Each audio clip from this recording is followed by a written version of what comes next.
Dicen que la muerte avisa antes de llegar, pero a mi madre la sorprendió sin anunciarse. Lo que yo ignoraba aquella mañana helada era que junto con ella entraría en nuestra vida un monstruo de carne y hueso disfrazado de abuelo. La primera vez que sonrió a mi hermanita vi en sus ojos algo que ninguna niña debería reconocer jamás. Hoy estoy aquí para contar cómo logré sobrevivir y cómo hice justicia con mis propias manos. Me llamo Teresa Aparecida Mendoza. Cuento ya 85 años en la espalda, pero esta historia comienza mucho antes, cuando apenas tenía 16, en 1954, en un caserío escondido llamado Santa María del Río, en lo profundo de Oaxaca. Un lugar tan diminuto que casi ni aparecía en los mapas, rodeado de cerros que ocultaban nuestros secretos más oscuros del resto del mundo. En esas tierras me conocían como Doña Teca la bordadora, porque durante más de medio siglo mis dedos transformaron hilos y agujas en flores, pájaros y sueños sobre manteles, sábanas y vestidos de las familias del lugar. Estas manos, hoy arrugadas como cáscara de tejocote, fueron en su momento firmes y decididas, tanto para coser como para enfrentar lo que la vida me puso delante. Nací en una familia humilde, pero siempre marcada por la honradez. Mi madre, Josefa, se ganaba la vida trabajando en casas de los hacendados y, cuando no alcanzaba, lavaba ropa en el río para completar el gasto. Era una mujer de cuerpo pequeño, pero con un coraje inmenso. De mi padre lo único que conservo son los relatos que mi madre nos contaba a la luz de un quinqué. Se llamaba Benito. Se marchó antes de que yo viera la luz, diciendo que iba a buscar empleo en los cafetales de Veracruz, pero nunca regresó. Algunos aseguraban que había muerto en una pelea con capataces, otros decían que había rehecho su vida con otra familia. La verdad se fue a la tumba con mi madre.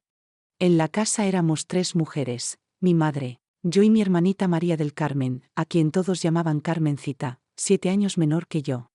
Vivíamos en un jacal de bajareque, con techo de palma que había que reforzar cada temporada de lluvias, y piso de tierra apisonada que yo barría varias veces al día para evitar que el polvo se levantara. Teníamos muy poco, pero lo poco estaba siempre cuidado, porque mi madre repetía, la pobreza nunca es pretexto para vivir en desorden. Antes de proseguir con mi relato, les pido un instante. Si les está gustando la historia de esta anciana, dejen su like y suscríbanse al canal de mi nieta, que me ayuda a grabar todo esto. Cada suscripción es como un abrazo que me llega al corazón y me anima a seguir contando. Y cuéntenme en los comentarios desde qué ciudad me están mirando. El Internet es una maravilla que me permite entrar a sus hogares en todo México, y eso reconforta mi alma cansada. Nuestra rutina era sencilla, pero demandaba todo nuestro esfuerzo. Nos levantábamos antes de que clareara, con las gallinas cacareando en el patio. Mi madre preparaba café negro y, cuando había, gorditas de maíz. En los días más duros apenas un atole aguado de masa. Después se marchaba a trabajar a casas ajenas y yo me quedaba cuidando el jacal, a Carmencita, la pequeña huerta que teníamos detrás y las costuras que traía mi madre para hacer en casa. Por las noches, aunque volvía rendida, con los pies hinchados y las manos rojas de tanto tallar pisos y ropa, todavía encontraba ánimo para contarnos un cuento antes de dormir. Estudia, Teresa, me repetía, el estudio es la única llave que te sacará de esta vida. Y yo aprovechaba cada momento en la escuelita rural, que quedaba a más de 1 hora de camino desde nuestra casa. Allí aprendí a leer y escribir, a sumar y restar, y sobre todo a soñar con un destino distinto. La maestra, Doña Celeste, decía que tenía manos hábiles y talento con las letras, que quizá algún día llegaría a ser maestra. ¿Quién sabe? Nuestra vida era dura, pero nunca nos faltó el cariño. A pesar del cansancio marcado en su rostro, mi madre siempre tenía un abrazo fuerte, una caricia lenta, una palabra dulce. Con retazos que le regalaban sus patronas, cosía nuestra ropa y hacía verdaderas maravillas con telas que otros desechaban. Nos enseñaba valores, respeto y, sobre todo, a mantenernos firmes. Una mujer debe ser como el nopal, decía ella. Se dobla, pero no se quiebra. Jamás imaginamos lo que nos aguardaba aquella tarde de octubre. El calor empezaba a apretar y ya se anunciaba un verano implacable. Mi madre salió temprano a la hacienda de don Justino para ayudar en los preparativos de una fiesta que se celebraría el fin de semana. Yo estaba enseñando a Carmencita a bordar flores en un pedazo de tela vieja cuando vi llegar al hijo del hacendado montado a caballo, con una expresión que me heló la sangre. «Es tu madre, Teresa», dijo sin desmontar. «Tuvo un accidente. Ven pronto». Agarré a Carmencita de la mano y corrimos descalzas, sin sentir las piedras que nos cortaban los pies. Cuando llegamos a la hacienda, un grupo de gente se agolpaba en el cobertizo donde estaba el fogón de leña. Me abrí paso y la vi tendida en el suelo. Un hilo de sangre escapaba por la comisura de sus labios. Su rostro tenía un color extraño, uno que jamás había visto. La esposa del hacendado, doña Eulalia, estaba arrodillada junto a ella, llorando y persignándose. Fue tan rápido, hija mía, me dijo, tomando mi mano. Estaba asando una pierna de carnero cuando de pronto soltó un quejido, se llevó la mano al pecho y se desplomó. No alcanzaron a llamar al médico. El doctor Arlindo llegó casi una hora después, solo para confirmar lo evidente. El corazón, murmuró cerrando su maletín. Se detuvo de golpe. No, sufrió. Como si esas palabras pudieran consolar a dos niñas recién huérfanas en un mundo que no perdona la debilidad. Los días posteriores se deslizaron como en una neblina dolorosa. La familia del hacendado, en un gesto poco común hacia gente humilde como nosotras, se hizo cargo del ataúd sencillo y del entierro. Vi cómo bajaban el cuerpo de mi madre a la tierra en el pequeño cementerio del pueblo, bajo un cielo demasiado azul y hermoso para un día tan triste. Carmencita lloraba sin consuelo, aferrada a mi falda, sin comprender por qué mamá se había ido sin despedirse. Esa noche regresamos solas a la choza. Compartimos la cama que antes era mía, incapaces de ocuparla de nuestra madre. Pasé la noche en vela escuchando los sollozos de mi hermana, preguntándome qué sería de nosotras. No teníamos parientes cercanos ni dinero, y la casa donde vivíamos era prestada por el hacendado para quien trabajaba mi madre. La respuesta llegó 3 días después del entierro. Una mañana de domingo, apareció en la puerta un hombre del que apenas había oído hablar, siempre mal. Era mi abuelo materno, don Jeremías. Llegó montado en un caballo flaco, con unas alforjas como único equipaje. De estatura media, pero con una presencia que llenaba la habitación. Cabello gris descuidado, barba sin afeitar, ojos hundidos y fríos, manos ásperas de tanto trabajar la tierra. Vengo por ustedes, dijo sin rodeos, entrando sin pedir permiso. Soy el padre de Josefa. Ahora vivirán conmigo. De él sabía poco y nada bueno. Mi madre apenas hablaba de su padre y, cuando lo hacía, era con rencor. Sabía que mi abuela había muerto hacía más de 10 años, que él vivía solo en una pequeña parcela criando algunos animales y sembrando maíz para subsistir. También sabía que había echado a mi madre de casa cuando quedó embarazada de mí sin casarse, acusándola de deshonra. Pero, en ese momento, ¿qué opción teníamos? Era él, o el abandono total, quizá incluso la separación entre Carmencita y yo. Quizá terminaríamos como sirvientas en alguna casa ajena, sin siquiera derecho a nuestros nombres. Recojan lo que sea suyo, ordenó con desprecio hacia nuestra pobreza. Solo lo que entre en un costal. El resto se queda. Con el corazón encogido y la garganta reseca, junté nuestras pocas pertenencias, la ropa, la muñeca de trapo de Carmencita, la Biblia vieja de mamá y una foto amarillenta de ella. Todo cabía en un solo costal que él amarró en la grupa del caballo. La niña pequeña viene conmigo arriba. Tú caminas detrás, dijo colocando a Carmencita delante de la silla, sin ternura, pero tampoco con brusquedad. Me giré por última vez hacia el jacal que, pese a todas las penurias, había sido nuestro hogar, el lugar donde mamá nos había criado con tanto amor. Las lágrimas pugnaban por salir, pero las contuve. No iba a llorar frente a un hombre que despreciaba cualquier gesto de lo que él llamaba debilidad. Así empezó nuestra nueva vida. Caminamos más de 3 horas hasta la parcela de mi abuelo. Yo seguía al caballo, con los pies ampollados, el polvo pegado al sudor y la incertidumbre pesándome en el alma. Carmencita iba en silencio, con los ojos rojos de tanto llorar, sujetándose al arzón con fuerza.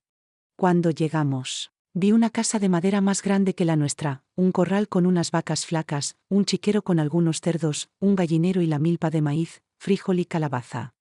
Era poco, pero suficiente para no pasar hambre. Ustedes dormirán en el cuarto de atrás, dijo desmontando. Hay una cama, alcanza para 2. Mañana temprano hablamos de las reglas de la casa. Aquella primera noche fue extraña. El colchón de hojas de maíz era duro, la almohada delgada y la habitación olía a humedad, como si hubiera estado vacía mucho tiempo. Abracé a Carmencita, que sollozaba llamando a mamá, y me juré a mí misma que, pasara lo que pasara, la protegería. No sabía de qué exactamente, pero había algo en la mirada de mi abuelo que me inquietaba, una sombra que se encendía cada vez que posaba los ojos en nosotras, sobre todo en ella.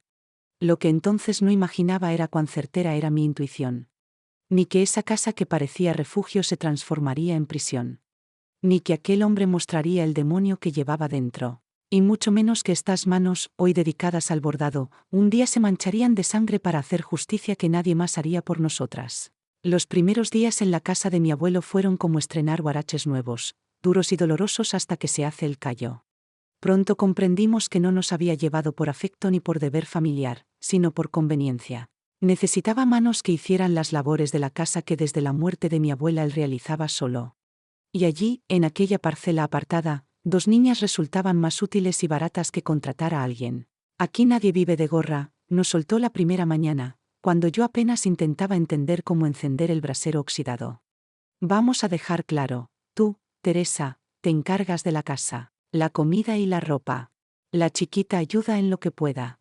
Yo me ocupo de la milpa y los animales. Y los domingos vamos a misa al pueblo, no quiero que digan que crío a 2 muchachas sin temor de Dios. Acepté en silencio, porque en el fondo ya lo esperaba. Al fin y al cabo, ¿qué opciones tenía una joven de 16 años con una hermana pequeña, sin dinero, sin estudios terminados y sin familia? El mundo nunca ha sido amable con mujeres solas, mucho menos con niñas. La rutina se impuso enseguida. Levantarme antes del alba, preparar el café de mi abuelo, dar de comer a las gallinas, hacer la comida, lavar la ropa en el arroyo que corría detrás de la casa, barrer, cuidar la huerta y enseñar a Carmencita con lo poco que yo había aprendido en la escuela, ya que la más cercana quedaba demasiado lejos para caminar a diario. Por las noches, después de servir la cena, todavía remendaba ropa, desgranaba maíz o pelaba calabazas. El trabajo nunca terminaba. Carmencita, con apenas 9 años, ayudaba en lo que podía, barría el patio, daba maíz a las gallinas, me asistía con la colada. Era una niña luminosa, con una sonrisa capaz de alegrar cualquier día gris. A pesar de la pena de haber perdido a mamá, aún hallaba belleza en las cosas pequeñas, una mariposa azul en el jardín, un pollito que caía del nido, las primeras estrellas en el cielo. Teca, me preguntaba a veces, ¿crees que mamá nos ve desde allá arriba? Claro que sí, le respondía, tragando el nudo en la garganta. Y está orgullosa de lo fuerte y buena que te estás volviendo. Durante casi 3 meses todo siguió así, áspero pero soportable. Mi abuelo casi no nos dirigía la palabra más allá de lo necesario. Pasaba los días en la milpa o atendiendo a los animales y las noches bebiendo mezcal, sentado en el portal, liando sus propios cigarros de hoja. A veces lo sorprendía mirándonos con una expresión rara, sobre todo a Carmencita, pero pensaba que era solo su manera seca de ser, la amargura de un viejo que no sabía tratar con niñas. Hasta que llegó aquella noche que lo cambió todo. Llovía a cántaros, los truenos hacían vibrar las paredes de la casa vieja. Carmencita y yo nos acurrucábamos en la cama intentando dormir pese al estruendo de la tormenta. Mi abuelo había bebido más de lo habitual, era día de cobro de su pensión y siempre regresaba borracho en esas ocasiones. Me despertó el crujido de la puerta del cuarto. En la penumbra distinguí su silueta en el umbral, sosteniendo un quinqué que proyectaba sombras deformes en las paredes. «Ven acá, niña», balbuceó con voz arrastrada por el alcohol. Pensé que hablaba conmigo, pero enseguida noté que sus ojos, encendidos en la luz amarillenta, estaban clavados en Carmencita, que dormía profundamente. «¿Qué quiere, abuelo?», pregunté, incorporándome con el corazón latiendo a toda prisa. «No contigo», respondió irritado. «Con la chiquita. Quiero mostrarle algo». «Es tarde ya», contesté intentando sonar firme pese al miedo que me empezaba a recorrer. «Carmencita está dormida. Mañana se lo enseña». Dio un paso hacia adentro, trayendo consigo el hedor a mezcal y sudor. «No me digas qué hacer en mi propia casa, chamaca insolente», gruñó. «Yo soy el hombre aquí. Ustedes comen de mi mano, duermen bajo mi techo. Ahora despiértala y dile que venga conmigo». En ese momento algo se quebró dentro de mí. Sentí con absoluta claridad lo que pasaría si lo permitía. Todas las historias susurradas por las mujeres del pueblo sobre hombres borrachos y niñas indefensas cobraron forma frente a mis ojos. «Ella no va a ningún lado», dije poniéndome de pie entre la cama y él. «Váyase a dormir. Es el mezcal el que habla por usted». Vi cómo su rostro se deformaba en rabia, sorpresa y luego una sonrisa que me heló la sangre. «Siempre tan altanera, igual que tu madre. ¿Crees que mandas aquí? Te enseñaré cuál es tu lugar». Alzó la mano y la bofetada me cayó de lleno, haciéndome sentir el sabor metálico de la sangre en la boca. No me moví. Si quería pasar, tendría que derribarme primero. Carmencita despertó asustada y empezó a llorar. Eso lo irritó más. Cállate, mocosa. Te voy a dar un motivo de verdad para llorar. Fue entonces cuando lo empujé con todas mis fuerzas. Un empujón inesperado que lo hizo tambalearse. Salga de aquí, grité tomando el quinqué como si fuera un arma. Salga o le prendo fuego a usted y a esta casa entera. Debió ver en mis ojos una determinación feroz, porque retrocedió hasta la puerta, señalándome con odio. Esto no queda así, amenazó. Mañana hablamos. Apenas salió. Aseguré la puerta con la tranca improvisada, un simple trozo de madera entre el marco y la hoja. Volví a la cama y abracé a Carmencita, que temblaba de miedo. ¿Qué quería el abuelito? Teca, sollozó. Nada, mi vida. Mentí acariciándole el pelo. Bebió de más y estaba confundido. Duérmete, yo estoy aquí. No dejaré que te pase nada. Mientras ella se rendía al sueño, yo permanecí despierta con los ojos fijos en la puerta, el corazón desbocado. Esa noche una línea invisible fue cruzada, y ya no había marcha atrás. A la mañana siguiente, mi abuelo fingió que nada había sucedido. Bebió el café que le preparé en silencio y salió hacia la milpa como cualquier otro día. Pero en el aire había una tensión espesa, como la neblina que cubría los campos en invierno. Yo sabía que aquello solo era el principio. Pasé todo el día en guardia, sin soltar a Carmencita ni un segundo. Al caer la noche, al escuchar sus pasos acercarse a nuestro cuarto, empujé la cómoda contra la puerta con un estrépito que dejaba claro que estábamos despiertas.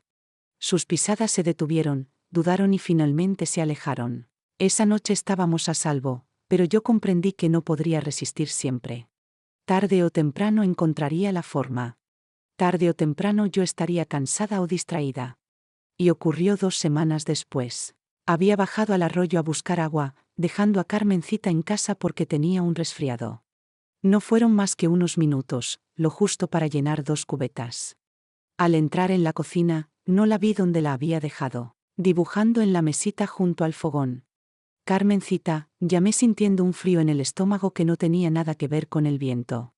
Escuché un sollozo ahogado venir del cuarto de mi abuelo, un sonido que reconocería en cualquier parte. Dejé caer las cubetas y corrí. La puerta estaba cerrada, pero sin tranca. Cuando la abrí, la escena se me grabó en la memoria como hierro candente sobre la piel. Mi abuelo estaba sentado en la cama y mi hermanita, mi pequeña Carmencita, estaba sobre sus rodillas, el vestidito levantado, las piernas flacas expuestas, el rostro desfigurado entre dolor y desconcierto. Al verme, él la empujó con tanta fuerza que rodó al suelo. ¿Qué te crees que haces?, rugió, los ojos inyectados de furia. No respondí. Algo ancestral se adueñó de mí.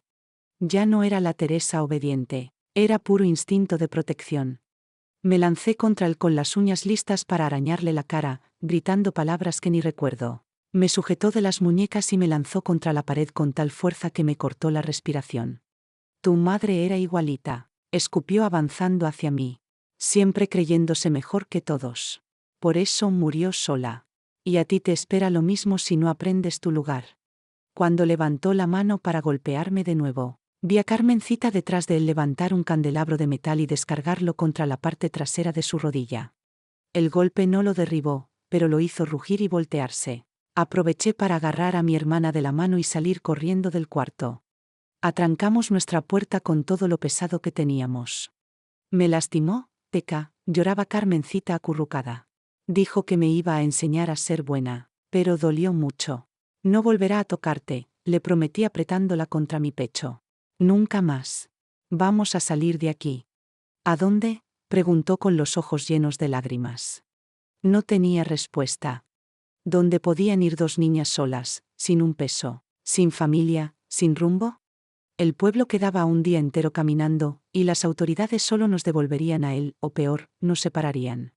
No lo sé todavía, admití, pero encontraremos un lugar, te lo juro. Esa noche, mientras Carmencita se dormía agotada de tanto llorar, yo trazaba planes en mi mente. No bastaba con huir. No sobreviviríamos ni una semana. Necesitábamos dinero, un plan, un destino.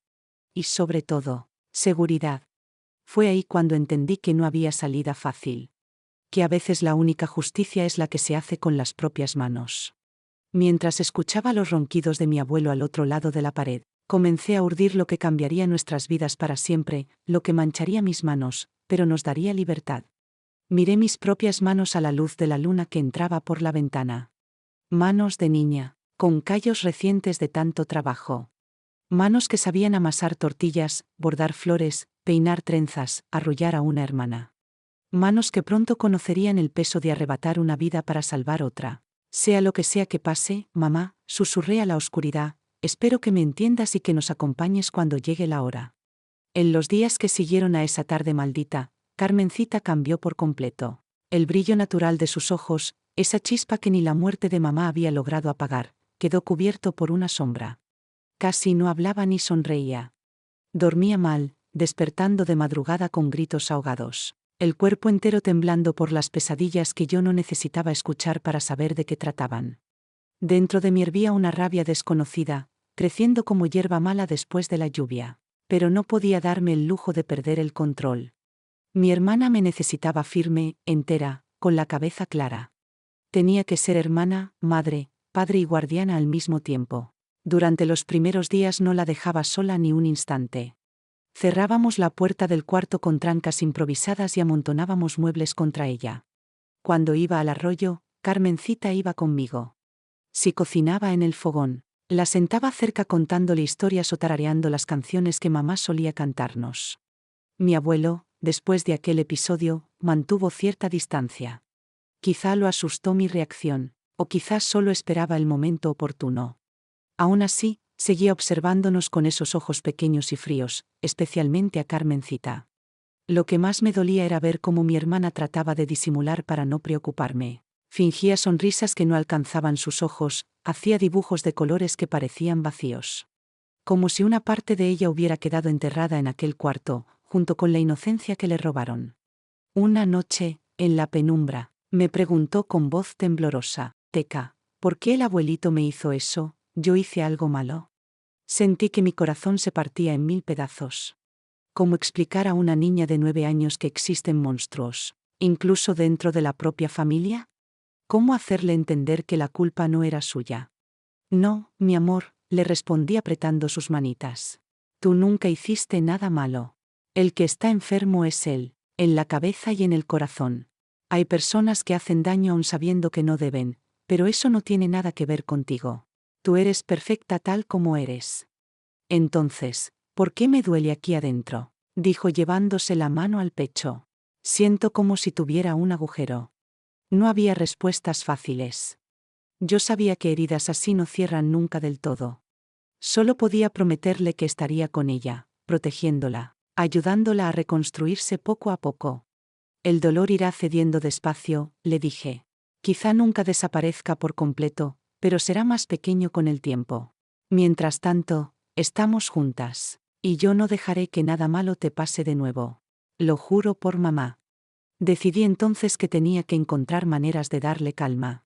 Recordé lo que mi madre me había enseñado sobre hierbas. Comencé a levantarme aún más temprano para recolectar plantas en el monte, albahaca para tranquilizar, toronjil para dormir mejor, manzanilla para los nervios. Le preparaba infusiones y le contaba historias sobre cómo mamá decía que esas plantas espantaban las sombras del alma. Por las noches, cuando los gritos la despertaban, yo le cantaba bajito canciones de cuna de nuestra infancia. Cada día le trenzaba el cabello diciéndole que cada trenza era un amuleto de protección. Quizá era superstición, pero si le daba consuelo, ya valía la pena. Al mes comencé a notar pequeños cambios. Carmencita volvió a tararear mientras se lavaba las manos en el lavadero. Un día la encontré poniéndole nombres a las gallinas como hacía antes. Y una tarde escuché de nuevo su risa, frágil como el aleteo de una mariposa, cuando un pollito se subió a su guarache. Eran señales leves pero llenas de esperanza. Mi hermanita estaba regresando a sí misma, paso a paso, y yo estaría ahí para acompañarla en cada tramo. Mientras cuidaba de Carmencita, mi mente no dejaba de dar vueltas buscando una salida. Sabía que huir sin más era condenarnos al fracaso. Necesitábamos recursos, un plan y un refugio seguro. Fue entonces cuando descubrí que mi abuelo guardaba una pequeña caja metálica en el fondo del ropero. Allí metía el dinero de la pensión que recibía cada mes. Empecé a observarlo con más cuidado, como quien estudia a un depredador peligroso. Noté que bebía más el primer viernes del mes, cuando cobraba. Que su sueño era más pesado en las noches calurosas. Y que detrás de su dureza había un hombre viejo, con sus propias debilidades. Una noche, cuando estaba completamente borracho y roncaba en su cuarto, me levanté sigilosamente.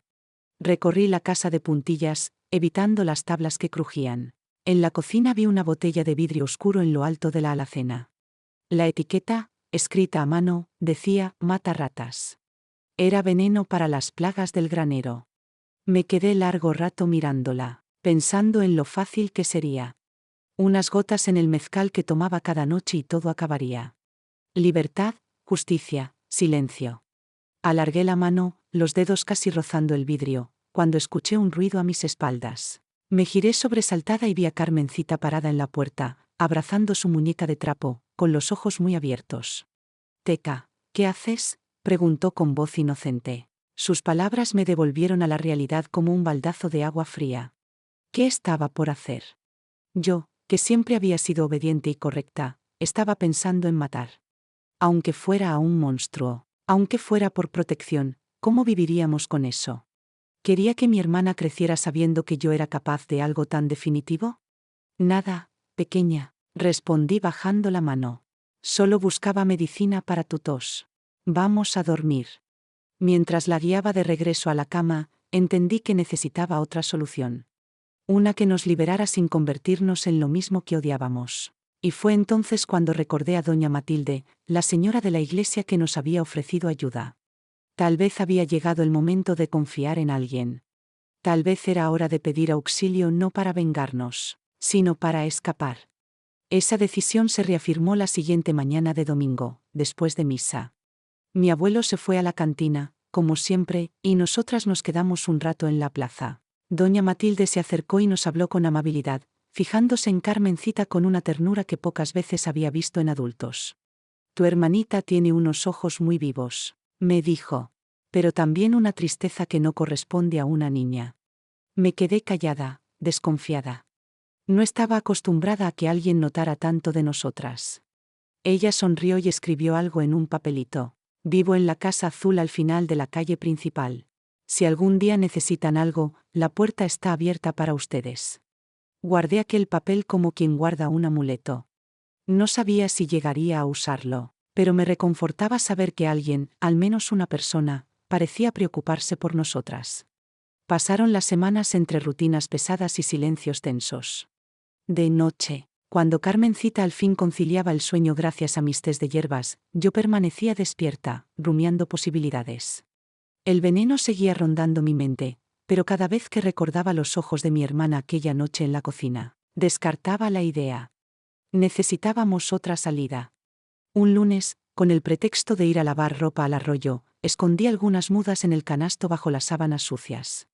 Cuando mi abuelo se sumió en su resaca, aproveché y tomé a Carmencita de la mano. En lugar de torcer hacia el río, seguimos el camino al pueblo. «¿A dónde vamos, Teca?», preguntó ella confundida. «Vamos a visitar a alguien», le respondí con firmeza. «¿Recuerdas a doña Matilde, la señora de la iglesia? Vamos a su casa». Carmencita asintió confiada. Al llegar a la calle principal, reconocí la casa azul. Era sencilla, pero bien cuidada, con macetas de flores en el portal. Me quedé dudando frente a la puerta, el corazón en un puño. ¿Qué tal si no nos creía? ¿Qué tal si le contaba a mi abuelo? Antes de decidir, la puerta se abrió y apareció doña Matilde, con un delantal y el cabello gris recogido. «Las oí desde dentro», dijo sonriendo. «Entren, acabo de sacar pan de elote del horno». Su calidez derritió mis temores. Carmencita entró corriendo atraída por el aroma dulce, y yo la seguí. La casa olía a hogar, café fresco, pan recién horneado, cortinas de encaje y un gato negro dormido en un cojín. Nos sentó a la mesa, sirvió leche con chocolate para Carmencita y café para mí. Luego me miró directamente a los ojos. «Ahora dime, hija, ¿qué las trae hasta aquí con ese canasto que claramente no trae solo ropa para lavar?» Me atraganté. Por un momento pensé en inventar algo, pero su mirada me desarmó. Entonces le conté todo. La muerte de mamá, nuestra vida con el abuelo, las reglas duras, las noches de miedo. Y con voz apenas audible, para que Carmencita no oyera, relaté lo ocurrido en su cuarto. Doña Matilde escuchó en silencio, apenas asintiendo.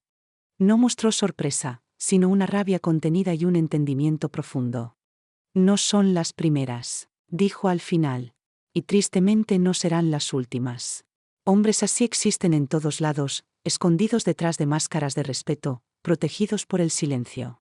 Sus palabras me hicieron entender que hablaba desde la experiencia. ¿Y ahora qué hacemos?, pregunté con un hilo de voz. No podemos volver. No, volver no, afirmó con certeza. Pero tampoco pueden simplemente huir. Legalmente él tiene derecho sobre ustedes, por más injusto que sea. Si desaparecen, él las denunciará y las buscarán. Mi corazón se hundió. Yo había soñado con escapar lejos, empezar de nuevo en otra ciudad. Pero no era tan simple. Entonces, ¿no hay salida?, murmuré con lágrimas cayendo por fin. No dije eso, respondió ella, cubriéndome la mano con la suya. Lo que necesitamos es ser más astutas. Y hacer justicia. La palabra quedó suspendida en el aire, cargada de un peso distinto al de los jueces y comisarios que nunca creen en niñas pobres contra hombres viejos. ¿Cómo?, susurré, aunque en el fondo ya intuía la respuesta. Por sus propios vicios se hunden siempre, dijo ella. Tu abuelo bebe mucho, ¿verdad? Y se queda inconsciente. Asentí. Los accidentes ocurren seguido con hombres borrachos. Caen en pozos, se tropiezan, prenden fuego sin querer.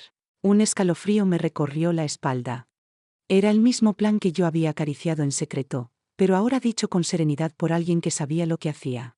Yo, no sé si podría, confesé. No dije que tú tuvieras que hacerlo, hija, sonrió con un gesto enigmático. Hay cosas que es mejor dejar en manos de quienes ya cargamos con esa experiencia. La miré distinta, con asombro y desconfianza. ¿Por qué nos ayudaría? Apenas nos conoce. Guardó silencio un instante, con la vista perdida en un recuerdo lejano. Porque nadie me ayudó cuando yo estuve en el lugar de tu hermanita, respondió por fin, con la voz teñida de un dolor antiguo. Y me prometí que, si algún día podía impedir que otra niña sufriera lo que yo sufrí, haría lo que fuera necesario.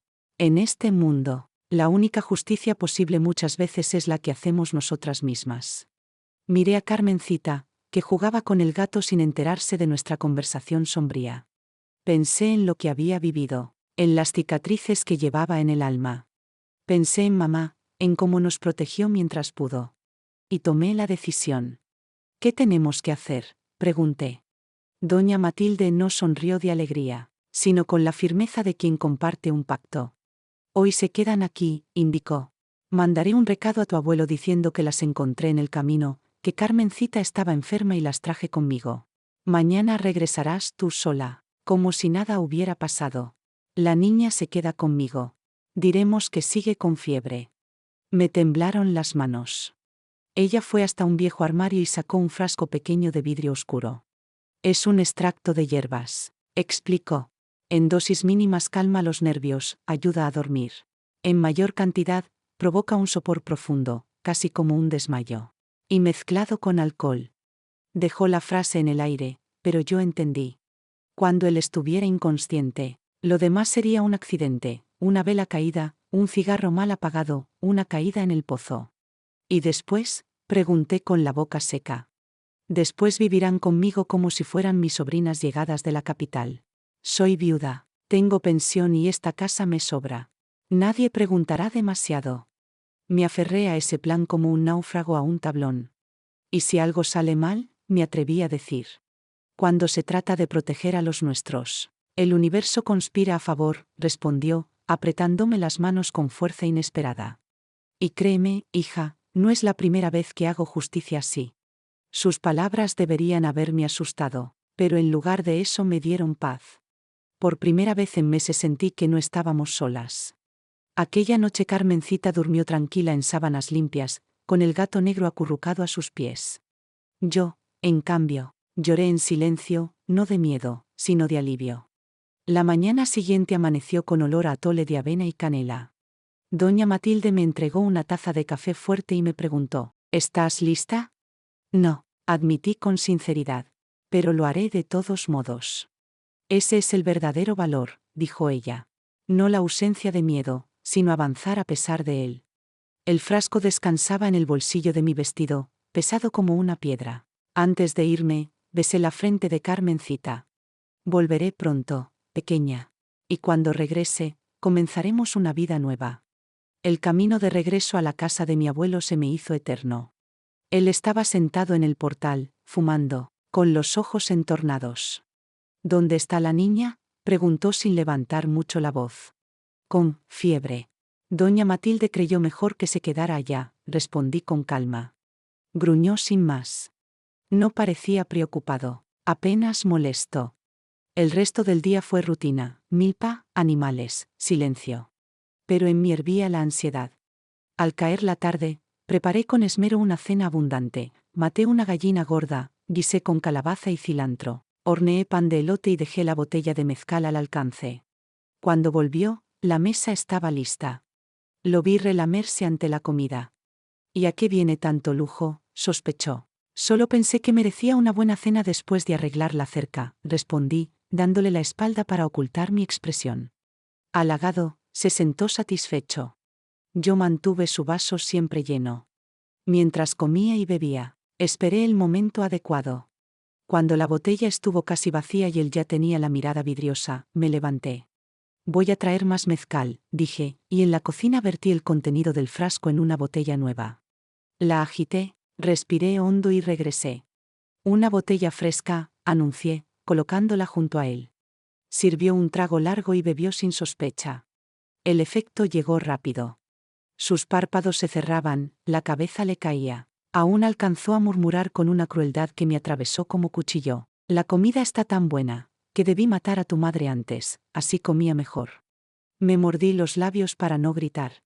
Esperé, hasta que lo vi desplomarse sobre la mesa, el vaso rodando de su mano. Corrí a la ventana y coloqué el quinqué en el alféizar, la señal acordada con doña Matilde. No sé cuánto tiempo estuve esperando, sentada frente a él, mirando ese rostro que tantas veces nos infundió miedo. De pronto escuché unos golpes suaves en la puerta trasera. Abrí y allí estaba doña Matilde, vestida de negro, silenciosa como una sombra. ¿Está hecho?, preguntó con serenidad. Sí, respondí, señalando hacia el comedor. No despertaría ni con un trueno. Bien. Ve al cuarto y recoge lo indispensable, ropa, la muñeca de tu hermana, lo que consideres tesoro. El resto déjalo. Obedecí sin preguntas. Metí nuestras pertenencias en un bulto, la ropa, la muñeca de trapo, la Biblia de mamá y su retrato amarillento. Cuando regresé, Matilde ya no estaba en la cocina. Escuché ruidos en el cuarto de mi abuelo, cajones abriéndose, cosas arrastrándose. Al rato volvió, guardando algo en el bolsillo que no alcancé a ver. Vamos, ordenó. Salimos por la puerta trasera sin mirar atrás. La noche estaba clara, con la luna casi llena iluminando el sendero. Caminamos en silencio rumbo al pueblo, yo con el bulto al hombro, ella avanzando delante de mí con paso seguro. De repente un estruendo nos detuvo. Un resplandor anaranjado iluminó el cielo detrás. Me giré instintivamente y vi cómo las llamas devoraban la casa de madera. Matilde me sujetó del brazo con firmeza. No mires hacia atrás. Lo que debía hacerse ya está hecho. Ahora solo mira hacia adelante. Llegamos a su casa de madrugada. Carmencita estaba despierta, abrazada al gato negro, con los ojos grandes de preocupación. Al verme corrió a mis brazos. ¿Dónde estabas, Teca? Tenía miedo de que no volvieras. La estreché contra mí, respirando el olor de su cabello. Estoy aquí, pequeña, y nunca más te dejaré sola. Esa misma noche tocaron a la puerta. Era el comisario del pueblo. Habló con doña Matilde en voz baja en el pasillo. Yo, escondida en la cocina, escuché. Le contó que la casa de don Jeremías había ardido hasta los cimientos y que habían hallado un cuerpo carbonizado entre las ruinas. Seguramente se quedó dormido con el cigarro encendido, comentó él. Una tragedia, pero previsible con tanto vicio, respondió Matilde con fingida tristeza. Preguntó por nosotras y ella dijo que estábamos bajo su cuidado, pues Carmencita estaba enferma. El comisario aceptó sin más y se marchó, recomendando que Si necesitaba papeles para formalizar, lo buscara. Cuando Matilde volvió a la cocina, nuestras miradas se cruzaron. No necesitábamos palabras. Ella había cumplido lo prometido, liberarnos. Descansa, hija, dijo con voz suave. Mañana empieza otra vida. Y así fue. Al día siguiente recibimos las condolencias de los vecinos como dos huérfanas recientes. Nadie dudó de la versión oficial, un viejo borracho que provocó un incendio accidental. Con el tiempo, Carmencita recuperó la alegría. Las pesadillas nunca desaparecieron del todo, pero se hicieron menos frecuentes. Yo aprendí con Matilde el arte de sanar, con hierbas, con paciencia y con amor. Nos enseñó también que la justicia a veces no viene de los jueces, sino de las propias manos. Los años pasaron. Carmencita se hizo maestra, cumpliendo el sueño que mamá tuvo para mí. Yo me convertí en bordadora reconocida, con mi propio taller en la ciudad. Matilde partió cuando yo tenía 31 años, dejándonos la casa azul, sus libros y su sabiduría de mujer que supo sobrevivir. Hoy, con 85 años, miro atrás sin remordimientos. Hice lo que debía para proteger a mi hermana, honrar a mi madre y romper el ciclo del miedo. Algunos me llamarían asesina si supieran la verdad. A mí no me importa. Aprendí que la ley y la justicia no siempre caminan juntas, que las mismas manos que acarician y bordan también pueden ser las que destruyen para salvar. Si has llegado hasta aquí escuchándome, te doy las gracias. No es fácil oír historias así, pero deben contarse para que otras niñas sepan que no están solas, que hay salida y futuro más allá del dolor. La vida puede quebrarnos de mil maneras, pero siempre está en nuestras manos recoger los pedazos y crear algo nuevo. Mientras quede alguien para narrarlo, ningún sufrimiento habrá sido en vano. Que Dios bendiga a cada uno de ustedes y les dé valor para hacer lo necesario cuando llegue la hora.